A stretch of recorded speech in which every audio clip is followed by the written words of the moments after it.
እግዚአብሔር አምላካችን እናመሰግናለን። እግዚአብሔርንም ቃል በግልጥነት ይናገሩ ነበር ይላል። በግልጥነት እንድንናገር የሚረዳን ጸጋው መንፈሱ ኃይሉ የምንሰማው ቃል ደግሞ ከሰሚዎቹ ጋር እንዲዋሃድ የሰሚው ልብ ሊከፈት ይገባል። የሰሙት ቃል ከሰሚዎቹ ጋር ስላልተዋሃደ ደግሞ አልጠቀማቸውም ይላል። መስማት ብቻ ጠቃሚ ነው ብዬ አላስብም።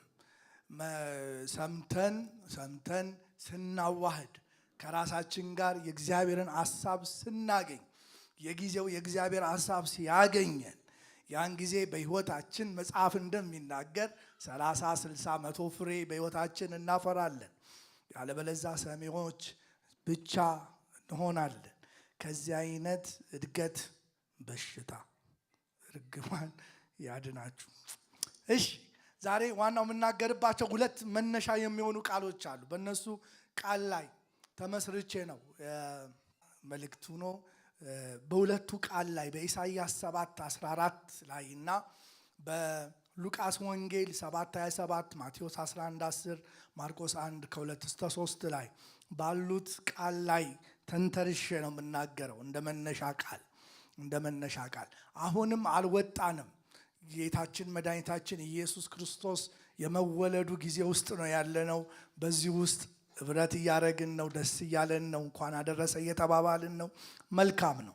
በትንቢተ በኢሳይያስ 7:14 ላይ ቁጥር 14 የሚለው ስለዚህ ጌታ ራሱ ምልክትን ይሰጣችኋል፣ እነሆ ድንግል ትጸንሳለች፣ ወንድ ልጅ ትወልዳለች፣ ስሙንም አማኑኤል ብላ ትጠራዋለች ይላል። ትጠራዋለች። እንዲሁም ማርቆስንና ሌሎቹንም ብናነብ ደስ ይለኛል። ሉቃስ 7:27 ላይ ማርቆስም ላይ ያለው ማቴዎስም ላይ ያለው አንድ አይነት ነው። ከትንቢት መጽሐፍ ተወስዶ የተጻፈ እነሆ መንገድን በፊት የሚጠርግ መልእክተኛዬን በፊት እልካለሁ ተብሎ የተጻፈው ይህ ነው ይላል። እነዚህን ሁለቱን መልእክቶች ስንመለከት ለእስራኤል ቤት እግዚአብሔር የተናገረው የተስፋ ቃል ነው። እንደምታውቁት የተስፋ ቃል ሁለት አይነት ገጽታዎች አሉት። አንደኛው በረዥም ጊዜ የሚፈጸም ነው። ሁለተኛው ደግሞ በአጭር ጊዜ የሚሆኑ ናቸው። ስለዚህ ዘመናትን የሚሻገሩ የተስፋ ቃሎች አሉ። ከዚህ እንደምንማረው የተስፋ ቃሎች ዘመናትን ያልፋሉ፣ ዓመታትን ያልፋሉ፣ ጊዜያትን ያልፋሉ፣ 1000 ዓመትን ሊያልፉ ይችላሉ። በእነዚህ ውስጥ ነው ያለ ነው። እኛ ፍጥረቶች የሆነው እግዚአብሔር አምላክ በሰጠው በቀኑ በእግዚአብሔር ተስፋ የቃል ኪዳን አሰራር ውስጥ ነው ሁላችንም አሁንም ያለ ነው።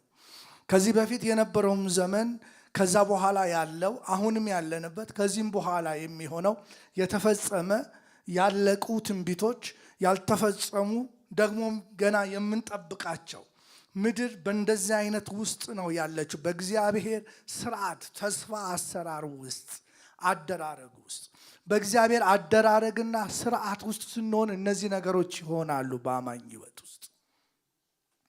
አሁን የምንጠብቃቸው ተስፋ አሉ፣ ያልተፈጸሙ ተስፋዎች።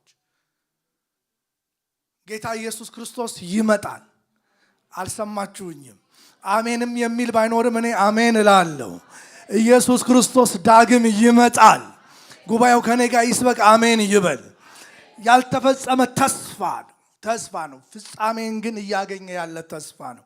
ጊዜያቱን ስናስብ 2000 ዓመት በጣም ረዥም ዓመታት ማለት በጣም ረዥም ጊዜ ማለት ነው። ኢየሱስ ይመጣል።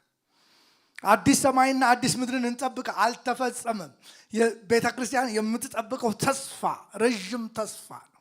ስለዚህ በተስፋ ውስጥ ነው ያለ ነው። በመጠበቅ ውስጥ ነው ያላችሁት ማለት ነው። በመጠበቅ ውስጥ ሆነን ነው የምንሄደው። ልክ እንደዚሁ ያነበብናቸው እነዚህ ሁለት ቃሎች ተስፋቸው የተፈጸሙ ናቸው።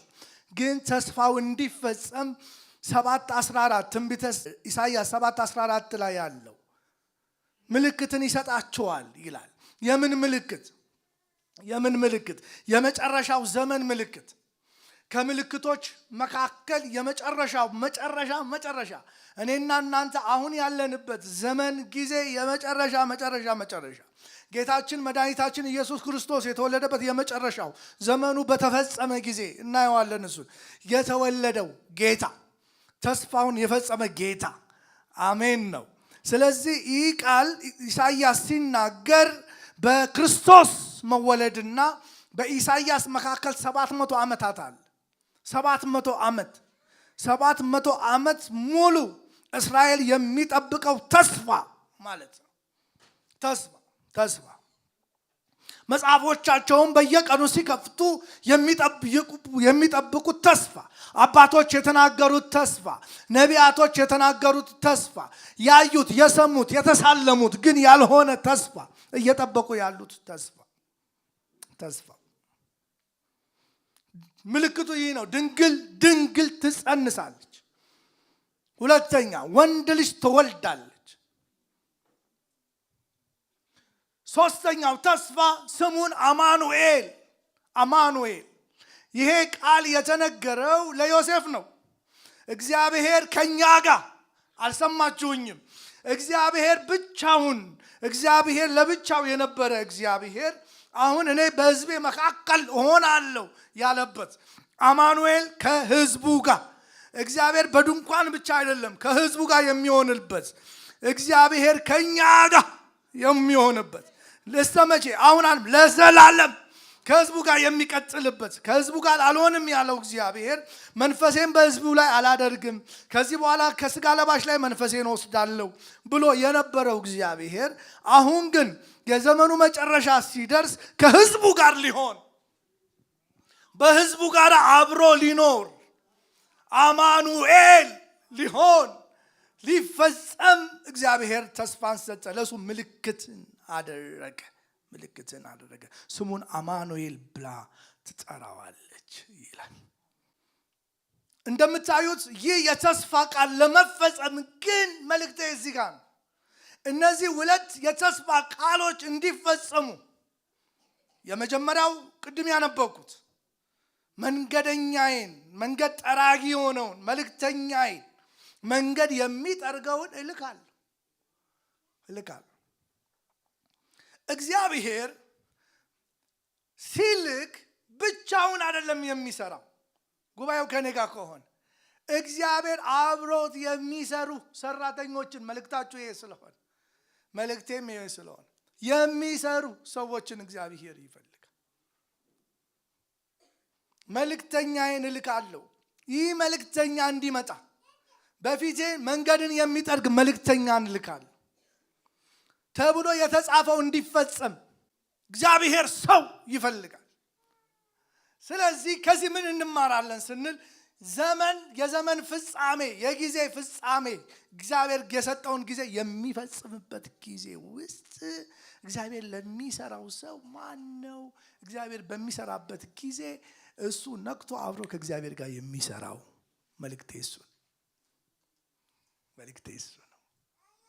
ማን ነው? እግዚአብሔር በሚሰራበት ጊዜ ውስጥ አብሮ የሚሰራው። ተመልከቱ፣ ሉቃስን እናወጣለን። ሉቃስ ምዕራፍ 1ን ስናወጣ ሐኪሙ ሉቃስ ለቴዎፍሎስ ሲጽፍለት ከመጀመሪያ በዓይኔ ያየሁትን የቃሉን አገልጋይ የሆነውን እንዳስተላልፍልህ በእኛ ዘንድ ስለተፈጸመው ነገር ብዙዎች ታሪክ በየተራው ለማዘጋጀት ስለሞከርኩ እኔ ደግሞ ስለተማርኩት ቃል እርግጡን እንድታውቅ በጥንቃቄ ከኔ ጋር ናችሁ። ምን እላለሁ? በጥንቃቄ ምን እላለሁ? ሉቃስ 1:1-4 ነው እያነበብኩ ያለሁት። በጥንቃቄ ምን እላለሁ? ሁሉን ከመጀመሪያው ተከትዬ በየተራው ልጽፍልህ ታይቶኛል። በይሁዳ ንጉሥ በሄሮድስ ዘመን ከአብያተር ክፍል የሆነው ሰው አንድ ካህን ነበር ብሎ ስለ ካህኑ ሚስቱም ከአሮን ልጆች ነበረች ስሟም ኤልሳቤጥ ነበር ብሎ ከታሪክ መዛግብት አውጥቶ ይነግረዋል።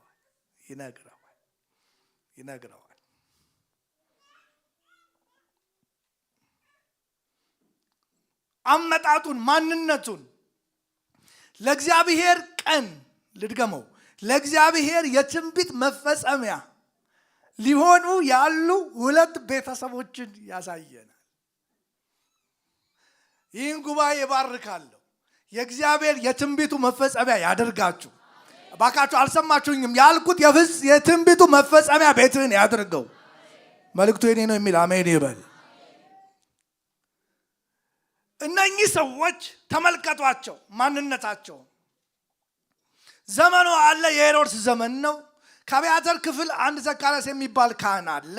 ሁለቱም ምን አይነት ማንነት እንደነበራቸው ስትመለከቱ ትንቢቱን የሚመጥን ህይወት በእነሱ ዘንድ ነበር።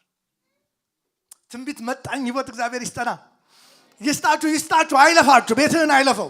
ትንቢትን የሚመጥን ቃሉን የሚመጥን የእግዚአብሔርን ሐሳብ በህይወት እንድትፈጽም የሚያደርግ ማንነት እግዚአብሔር አምላክ ይስጥ። የእግዚአብሔር ሐሳብ በከንቱ በማንም አይፈጸምም። ይፈጸምብህ ዘንድ ከተራ ማንነት የሚያወጣ ነው። መልእክት አለ ለጉባኤው። ተራ ሰው ሆነ ዘመንህ እንዳያልቅ ፈቃዱን እንድትፈጽም እግዚአብሔር በዘመናት የተናገረውን በህይወትና በቤት እንዲያደርግ ከተራ ማንነት የሚያወጣ እጅ ባንተ ላይ ይምጣብህ። ሞቶራሶ ከምናምንቴነት የሚያወጣ መንፈስ እነሆ የሚያሰኝ ትንቢትን የሚያስፈጽም በቤት ትንቢቱን የሚያስፈጽም በቤቴ በልጆቼ በዘር ላይ እግዚአብሔር እጅ በላይክ ላይ ይምጣ። እባክህ አሜን በል። ሃሌሉያ።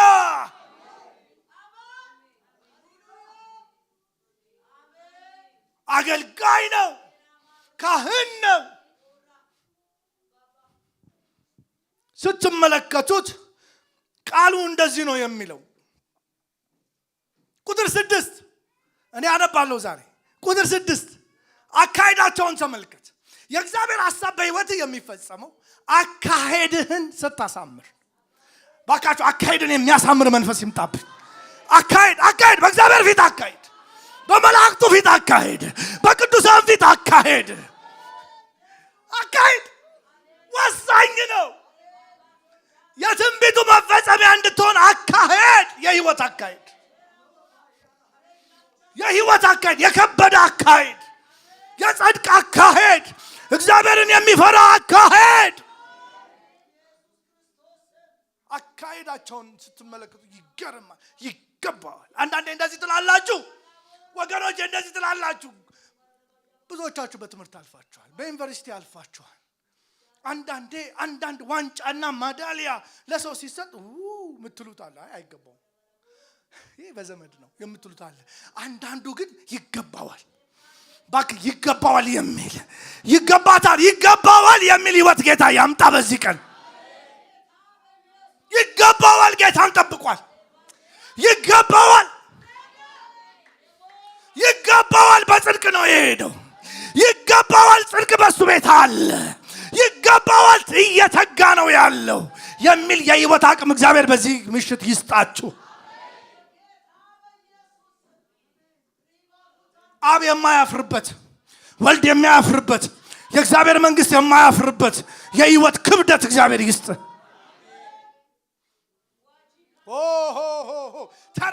ከተራነት ዞር የምትልበት፣ ኃጢአትን የምትጠየፍበት፣ ለጽድቅ የምትጨክንበት አለው ልትል ለእግዚአብሔር እግዚአብሔር ሲሰራ ሰራተኛ ልትሆን፣ የተስፋው ማስፈጸሚያ ልትሆን፣ ላያልፍ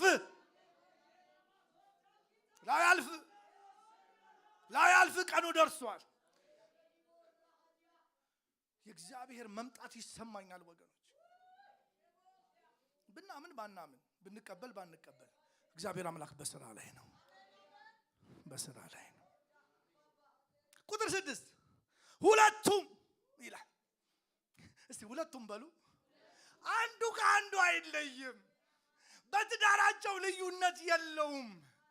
ሁለቱም፣ አንዱ መንፈሳዊ ነው፣ አንዱ ስጋዊ አይደለም። አንዱ ህጉን ፈላጊ አንዱ ህጉን ጋሸሽ የሚያደርግ አይደለም በሁለቱም ህይወት የሚታይ ማንነት ትዳሬን በኢየሱስም በዚህ እውነት ይባርክልኛ ያንተንም ትዳር ያስብል አሜን በል ግድ የለም በመንፈስ ከሆናችሁ ሁኑ ጸልዬ ስጾም ቆይቼ ነው መጥቼ ማገለግለው ዛሬ ስጸልይ ጾሙን ተው ስጸልይ ነው ያልኩት ለዚህ ቤት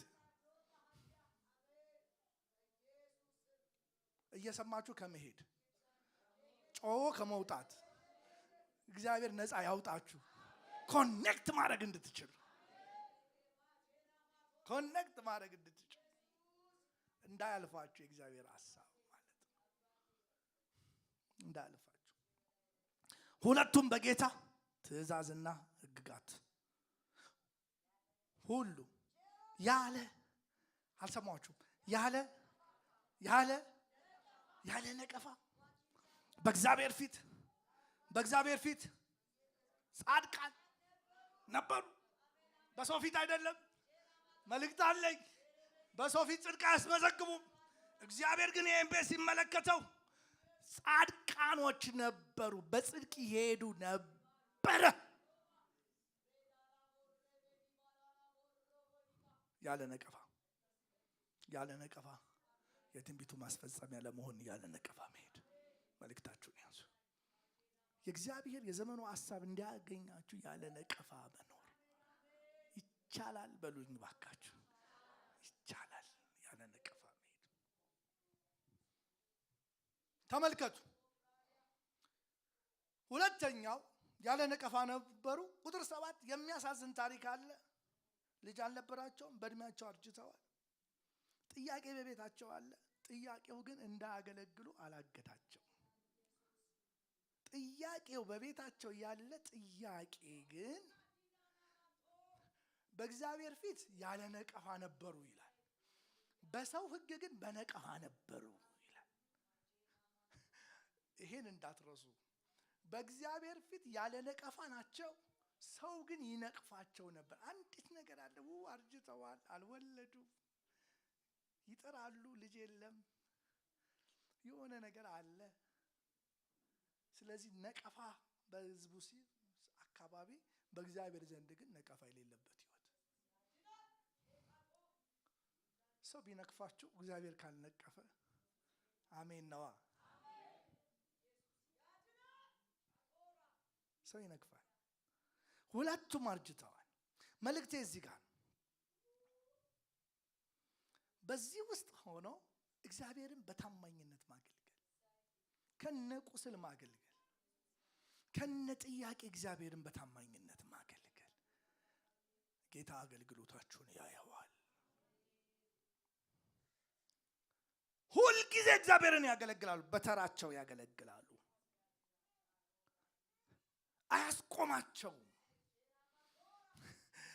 አያስቆማቸውም ችግር አያስቆማቸው ችግር አይዛቸው የማህበሩ ችግር አይዛቸው ማህበረሰቡ ዘንድ ያለው ችግር እነሱን አያስቆምም ዛሬ በኢትዮጵያ ዘንድ ያለ ችግር በኢየሱስም አያስቆማችሁ አያስቆም አልፎ መሄድ ይሁንል ትንቢቱን አስፈጻሚ እንድትሆን የትንቢቱን ቃል ማስፈጸም እንድትችል ስለዚህ ቁጥር 13 መልእክቴን እሱ ጋር አድርግና ዘካርያስ ሆይ አለው መልአኩ ገብርኤል ጸሎት ተሰምቷል አትፍራ ሚስት ኤልሳቤጥ ወንድ ልጅ ትወልዳለች ስሙንም ዮሐንስ ትለዋለች ይበቃል ይህ ቃል ማለት ሉቃስ 11:10 ማለት ነው ሉቃስ 7:27 ማቴዎስ 11:10 ማለት ነው ይወለዳል ምን ይወለዳል የተስፋውን ቃል የሚያስፈጽም ካንተ ቤት ይወለዳል ዛሬ ልባርካችሁ የተስፋው ቃል ባንተ ቤት ይወለድ ምን አለ አቤን ብትል ግድ የለም ባክ ያገኛል የተስፋው ቃል ማስፈጸሚያ ሁን ቤት የተስፋው ቃል ማስፈጸሚያ እግዚአብሔር በሚሰራበት ጊዜ ያንተ ቤት ዋነኛ ሆኖ ይንቀሳቀስ አሜን ይሁንልህ ይወለዳል መንገድ ጠራጊው ይወለዳል በማን በአንተ ቤት ይወለዳል በአንተ ቤት ነቀፋን ትተህ በታማኝነት እያገለገልከኝ ባለው በአንተ ቤት ይወለዳል። እየጠበቀኝ ባለው በአንተ ቤት ይወለዳል። እየጠበቃችሁ ያለው ጌታ በእናንተ ቤት ይወለዳል። መልእክት ይወለዳል። ቃል ይወለዳል። እረፍት ይወለዳል።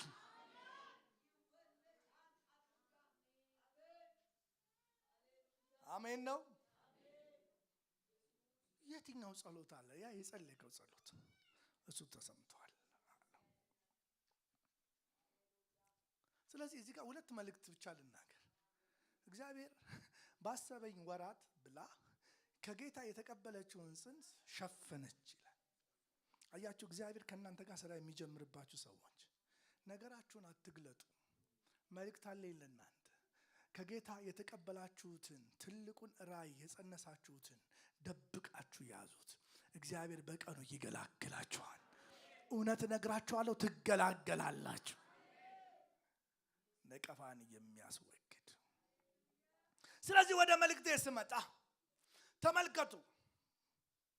የተስፋውን ቃል ለማስፈጸም ለአባቶች የተገባውን ተስፋ አባቶች ከርቀት የተሳለሙትን ክርስቶስ በነቢያት የተነገረው በኢሳይያስ እንዳነበብነው የተነገረው ተስፋ ቃል የሚፈጸምበት ዘመንና ጊዜ ደረሰ።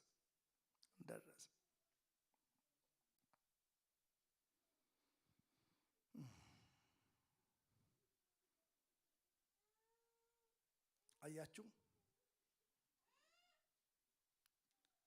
ገላትያ ምዕራፍ 4 ቁጥር 4 የሚገርም ቃል ታገኛላችሁ። ክርስቶስ የመጣበትን የዘመናት አቆጣጠር ቅድም ተናግሬው ስለነበር ግን በቃል አስደግፋችሁ እንድትይዙት 4:4 ላይ ገላትያ 4:4 ነገር ግን የዘመኑ ፍጻሜ በደረሰ ጊዜ። ስለዚህ ክርስቶስ ከሚወለድበት ዘመን ጀምሮ የዘመን ፍጻሜ ይባላል ማለት ነው። የዘመን ፍጻሜ የመጨረሻው ዘመን ይባላል። አሁን እኛ ያለንበት ዘመን ቅድም ብያለሁ፣ የመጨረሻ ውስጥ ነው ያለን። በዘመኑ ፍጻሜ የትኛው ዘመን? ኢሳይያስ 7 ላይ ያለው ቃል ፍጻሜ ያገኘበት ጊዜ ማለት ነው። ኢሳይያስ 7 ላይ ያለው ቁጥር 14 ላይ ያለው ፍጻሜ የሚያገኝበት ጊዜ ማለት ነው።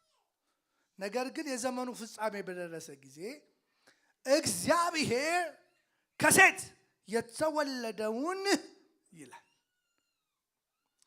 እዚህ ጋር በጣም ትልቅ የሆነ ዶክትሪናል የሆነ ንግግር ነው ያለው። ባይዘው ከሴት የተወለደ ነው የሚለው፣ ከወንድ ፍቃድ የተወለደ አይልም። ከሴት የተወለደ ከሴት የተወለደው ከሕግ በታች የተወለደውን ልጁን ላከ ይላል። ስለዚህ የተላከ ልጅ፣ የተላከ ተስፋ ይህንን ለማስፈጸም ኢሳይያስ 7:14 ለማስፈጸም ድንግል እነሆ ድንግል ታስፈልጋለች ማለት ነው። አንድ በሉ። ሁለተኛ የድንግሊቱ ማናት አይታወቅም። ኢሳይያስ 7 ላይ ከመጣችሁ ቁጥር 14 ላይ ድንግል ነው የሚለው። የትኛዋ ድንግል? በየትኛው ዘመን? በየትኛው ወር? አትታወቅም።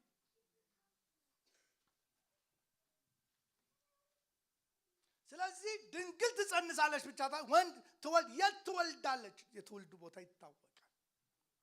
አንቺ ቤተልሔም የይሁዳ ከተማ፣ አንቺ ከአላፋት ከእስራኤል ቤት አታንሺም፣ መስፍን ከአንቺ ይወጣል የተባለ ከተማ አላት። ቤተልሔም መወለጃው ነው። ድንግል አለች፣ ቦታው ይታወቃል። ቤተልሔም መቼ? ዘመኑ በደረሰ ጊዜ። ከእናንተ ጋር በዚህ ምሽት እኔና እናንተን ጌታ ሊሞግተን የሚፈልገው በእግዚአብሔር የጉብኝት ጊዜ፣ ተስፋው በሚፈጸምበት ጊዜ መለከት አይነፋም እግዚአብሔር።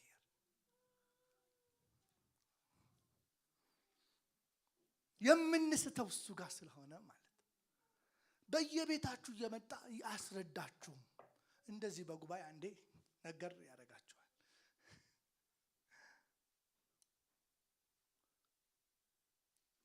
ተመልከቱ። የ700 ዓመታት ታሪክ እዚህ አንድ ላይ ስንመጣ ሁለትም ላይ ስንመጣ ሁለት እንምጣ። አንድ ጊዜ ዘለል እንበል። አንድ ሉቃስን አንድ ላይ እንጨርስና እሺ መጀመሪያ አንድ ልጨርስ። አንድ ላይ ስንመጣ በዛ ወራት ይላል። በዛ ወራት ቁጥር 26 አንድ በጣም ወሳኝ የሆነ ቃል አለ እዚህ ጋር 26 ላይ 26 የመጀመሪያው ቁጥር በስድስተኛው ወር የሚል ይሄ ወሳኝ ቀን እግዚአብሔር አምላክ አዲስ ኪዳን ብሎ የጀመረበት ወር ማለት ነው። ዓመተ ፍዳ ዓመተ ዓለም የሚለው ያበቃበት እግዚአብሔር አምላክ የተስፋውን ቃል ፈጽሞ በምድር ላይ አንድ ብሎ ምህረት ዓመተ ምህረት የሚለውን ለምድር ምህረትን ያወጀበትን የጀመረበት ስድስተኛ ወር ማለት ነው። የአዲስ ኪዳን መጀመሪያው ስድስተኛ ወር መልአኩ ወደ ሉቃስ ማለት ሉቃስ እንደጻፈልን ወደነ ዘካርያስ ቤት ከሄደ ጀምሮ እሱ አንድ ተብሎ የተቆጠረበት በዮሐንስ መጥምቁና በክርስቶስ መካከል የ6 ወር ልዩነት አለ ማለት ነው። በዚህ ውስጥ ነው የመጣው። ተመልከቱ 26 በስድስተኛ ወር መልአኩ ገብርኤል ናዝሬት ወደምትባል ወደ ገሊላ ከተማ ይላል ከዳዊት ወገን ለሆነች ዮሴፍ ለሚባል ሰው ወደ ታጨች ወደ አንዲት ድንግል ምን አለ እንድትሉልኝ ፈልጌ ነው። ከእግዚአብሔር ዘንድ ምን ሆነ ተላከ። እዚህ ጋር የእግዚአብሔርን በመወለድ ውስጥ የእግዚአብሔር ድርሻ አንድ እግዚአብሔር አብ ለወልድ መወለድ ያለውን ድርሻ የምንመለከትበት ነው። ከእግዚአብሔር ተላከ አንድ። ሁለተኛ በክርስቶስ መወለድ ውስጥ የመላእክቶች አብሮ መስራት የመጀመሪያው አብ ነው የላከው። በክርስቶስ መወለድ ውስጥ የአብን እጅ ታያላችሁ። የአብ ተልእኮ ማለት ትችላላችሁ። አብ የላከው ክርስቶስ እንዲወለድ የአብ ተልእኮ አብ ላከው። ማንን? መልአኩ ገብርኤልን ላከው። ሁለተኛ የመላእክት እንቅስቃሴ በዚህ በመወለድ በኢሳይያስ 7:14 ላይ ያለው ተስፋ በድንግል ሕይወት ውስጥ እንዲፈጸም የአብ እንቅስቃሴ የመላእክቱ እንቅስቃሴ ዝም ብሎ ዱብ ያለ አይደለም። ክርስቶስ የአብን ዘላለማዊ ዓላማ ትንቢቱን እንዲፈጸም ያደረገበትን መንገድ ነው የምናየው። ሁለተኛው መልአኩ የሄደበትን መንገድ ነው የምናየው። ሶስተኛ ደግሞ አሁን የምንመለከተው እዚሁ ክፍል ላይ ሌላ ቦታ ሳትሄዱ እዚሁ ክፍል ላይ አንድ ድንግል ተገኘች። ቅድም ያለው የታለች ያለው ኢሳይያስ 7:14 ላይ የተጻፈላት ያቺ ድንግል የታለች? ምድር እየጠበቀቻት ያለችው 700 ዓመታት በሙሉ አንድ ድንግል ደግሞ ተገኘች ይለናል። እና የድንግሊቱም ስም ማርያም ነበር ይለናል። ስለዚህ ሶስት ነገር አየን። አብን አየን፣ የተስፋው ቃል መፈጸሚያ ማስፈጸሚያ የሆነችውን ድንግሏን አገኘን ኢሳይያስ 7:14። ሶስተኛ ደግሞ ማንን አየን? መልአክ አየን። አይገርምም? በክርስቶስ መወለድ ውስጥ በተስፋ ውስጥ የአብ ድርሻ አለ፣ የመላእክት ድርሻ እናያለን። በነገራችን ላይ በወንጌል አገልግሎት ውስጥ የመላእክት ድርሻ እንዳለ ታውቃላችሁ። የመላእክት አገልግሎት ከቤተ ክርስቲያን ጋር እንዳለ ታውቃላችሁ? ብዙዎቻችሁ አያችሁኝ? አዎ የመላእክት ድርሻ አለ። ሪቫይቫል በሚሆንበት ጊዜ የመላእክት አገልግሎት አቆመ ብዬ እኔ አላምንም። መላእክቶች አሁንም እንደሚያገለግሉ ከቤተ ክርስቲያን ጋር ነው። የሚጠብቃችሁ ማን ነው? ምን ነው ግር ተሰኛችሁ? አዎ ጌታ ነው። ግን ይጠብቋችሁ ዘንድ ስለእናንተ መላእክቱን ያዛል የሚለው ቃል ዛሬም የታመነ ነው። በቃ አሜን ነው። በቃ ልባችሁ ብዙ አትጣሉ እሱ ላይ። ግን እንደዛ ነው። አብረው ያገለግላሉ ማለት ነው። ያገለግላሉ። መላእክቱ ወደ እርሷ ገብቶ ይላል። ተመልከቱ ቁጥር 28 ደስ ይበልሽ። ለምንድን ነው ደስ የሚላት አልኩኝ እኔ ሳነብ። አብረን አንብባ። ደስ ይበልሽ የትንቢት ለመፈጸሚያ ለመሆን በማርያም ሕይወት ውስጥ የተገኘ ክራይቴሪያ ማለት ትችላላችሁ። ማንነት እሱ በጸጋው ሁሉንም አይመርጥም እንዴ? አይመርጥም። ክርስቶስ መሲሁን ለመጸነስ የሚያበቃ የሕይወት ብቃት ኢየሱስ ክርስቶስ ለዘላለም ያድናል። ሰው የሆነው እግዚአብሔር በውስጧ ሊቀመጥ ነው። ለዚህ ማንነት የሚመጥን ማንነት ሊኖራት ይገባል። አትሳቱ ወገኖች፣ አንሳሳት። በዛ ዘመን ብዙ ደናግሎች አሉ። ጊዜውና ሰዓቱ ደርሷል። ለምን መሰላችሁ? እዚሁ ጋር እያነበብኩ ዛሬ ያገኘሁት አንቺ ከሴቶች መካከል ይላል። ከሴቶች መካከል ጸጋ ይሞላባት ጊዜውን የምትመጥን በኢየሱስ ስም አሜን ይሁንልኛ። ወገኖች የእግዚአብሔርን ሐሳብ የሚፈጽም ማንነት በእናንተ ዘንድ አለ። በጸጋው ነው አትበሉኝ። አሁን በጸጋው አይደለም። የህይወት ማንነት እግዚአብሔር ይጠይቀናል። የዋቱ በጸጋው ትድናለህ። ስራው ግን ማንነትን ይጠይቃል።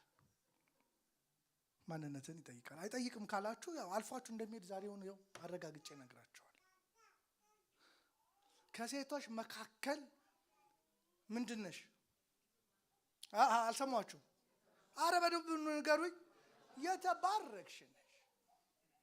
ሴቶች አሉ በጊዜውን የፈጸሙ ደናግሎች አሉ። ነገር ግን አብ ያረፈበት ተስፋውን የሚያስፈጽም ህይወት ያገኘው በዛ ዘመን በማርያም ህይወት ውስጥ ነው።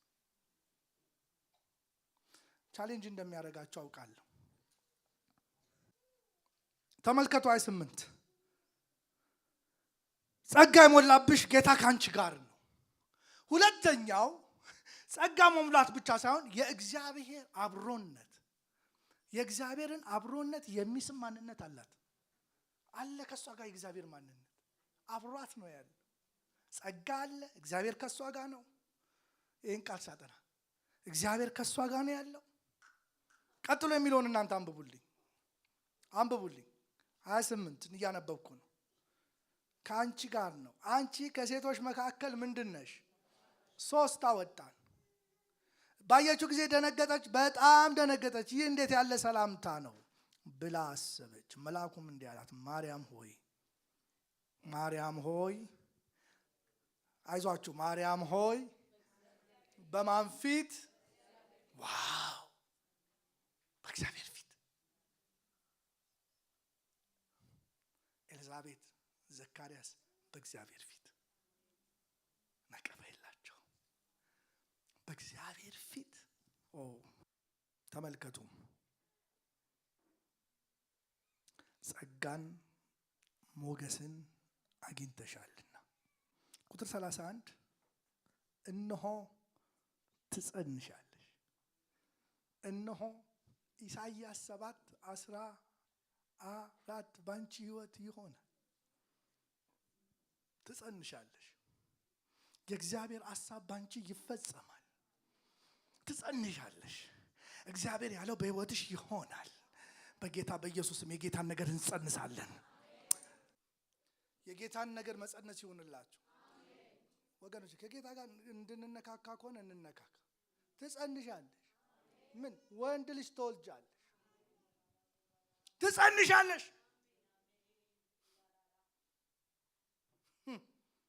ትጸንሻለሽ ይላታል። የኔን ነገር ትጸንሻለሽ። የእግዚአብሔርን ሐሳብ ትጸንሻለሽ። ትጸንሻለሽ፣ ወንድ ልጅ ትወልጃለሽ። ትጸንሻለሽ፣ ትወልጃለሽ። ካንቺ የሚወለደው ተራ አይሆንም። ካንቺ የሚወለደው አማኑኤል ነው። ካንቺ የሚወለደው ኢየሱስ ነው። ኢየሱስ ነው ካንቺ የሚወለደው። ትጸንሻለሽ። ተስፋው ባንቺ ይፈጸማል እያላት ነው ያለው። ብዙ ሴቶች ታልፈዋል። ዘመኑ ደርሷል። የዘመኑ መጨረሻ ነው። አሁን ግን ባንቺ የሚወለድ አለ። እሱም ኢየሱስ ነው። የእግዚአብሔር ሐሳብ በእኛ ይወለዳል። አረ አሜን ይሁንላችሁ። በቃ አሜን ይሁንላችሁ። የምትጠብቁ ያገኛችሁ። አብራችሁ ሰራተኞች ያድርጋችሁ።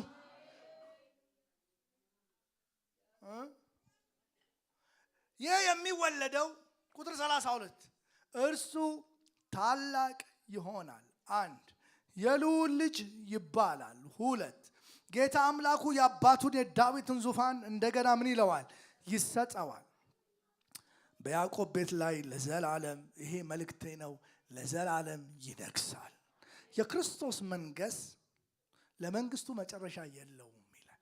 የክርስቶስ መንግስት በምድር የሚያበቃ ሳይሆን ነው ይላል፣ ለዘላለም የሆነ ነው መንግስቱ ይላል። ስለዚህ መልእክቴን ሰብሰብ አድርጌ ልጨርስ። የእግዚአብሔር ሐሳብ ለመፈጸም አስፈጻሚዎች ወሳኝ ናቸው። ይህ የተስፋ ቃል እንዲፈጸም ህይወታቸው ለእግዚአብሔር የተመቸ ማንነት ነበረው። ተመልከቱ፣ ይህንን ቃል ሲያጸና ስምዖንን አይቼን ይጨርሳለሁ። ምዕራፍ 2 ላይ እንምጣ። ምዕራፍ 2 ላይ ስንመጣ ምዕራፍ 2 ቁጥር 25 እነሆ በኢየሩሳሌም ስምዖን የሚባል ሰው ነበር። ይህ ሰው የእስራኤልን መጽናናት ይጠባበቅ ነበር። አንደኛ ጻድቅ፣ ትጉ፣ መንፈስ ቅዱስ በእርሱ ላይ ነበር። በጌታ የተቀበለውን ሳያይ ሞትን እንዳይ በመንፈስ ቅዱስ ተረዳ ይላል። ፈጽሞ የእግዚአብሔርን አደራረግ ለመመልከት የተነገረውን የተስፋ ቃል ለመውረስ የተዘጋጀ ማንነት ነበረው። አንደኛ ፍጹም ሰው ነበር። ዛሬን ጉባኤ ሲጨርስ የጌታን መምጣት ጋራ እንዳትተላለፉ እግዚአብሔር አምላክ ምሕረትን በቤታችሁ ያድርግላችሁ። የመጽናናትን ይጠብቃል። የምን መጽናናት? የእስራኤልን መጽናናት። ግን ለመጠበቅ ትጉ ነው። ለመጠበቅ ጻድቅ ነው። ለመጠበቅ በመንፈስ ነበረ። የትንቢቱን ቃል የማይጠብቁ አልፏቸው እንደሚሄድ ዛሬ ልነግራችሁ እወዳለሁ። አብራችሁ ሰራተኛ እግዚአብሔር ያድርጋችሁ። ምን በሚያደርግበት ጊዜ? በሚሰራበት ጊዜ። ተመልከቱ እዚሁ እረኞች ሉቃስ 2 ላይ መንጋቸውን ሲጠብቁ የሚላል። እነዚህ እረኞች ናቸው። ታሪኩን ታውቁታላችሁ። በቤተልሔም ከተማይቱ ላይ ሆነው እረኞች ናቸው። አሁን እንደተነገረው መሲሁ ተወልዷል። ተስፋው መጥቷል። ሲጀምር መጀመሪያ ያልኩት ነገር አለ። አንቺ ቤተልሔም ተብላ የተነበረላት ከተማ ግን ተኝታለች። መሲሁ ግን መጥቷል። ዋው! ከመተኛት ጌታ ያውጣኛ። መንጋቸውን በታማኝነት እየጠበቁ የእግዚአብሔርን መንግስት ቤተ መቅደስ መንጋ የሚጠብቁ እረኞች ግን ነበሩ። የእግዚአብሔር መልአክ ወደ እነሱ መጣ። ካህናት እውቀት አላቸው። ቤተልሔም እንደሚወለድ ያውቃሉ። ግን ከመልእክቱ ጋር ተላልፈዋል።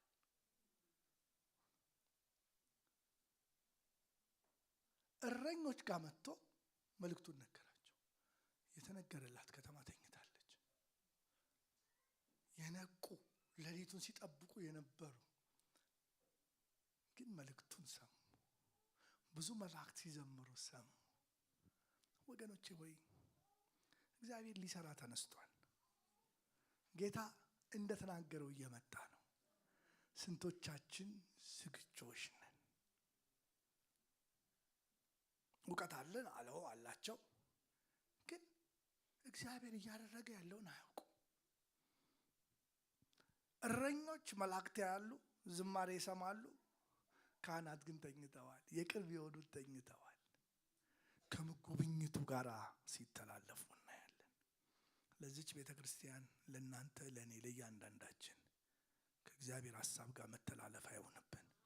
እሱ በሚሰራበት ጊዜ የበቃ ህይወትን እግዚአብሔር ይስጠን።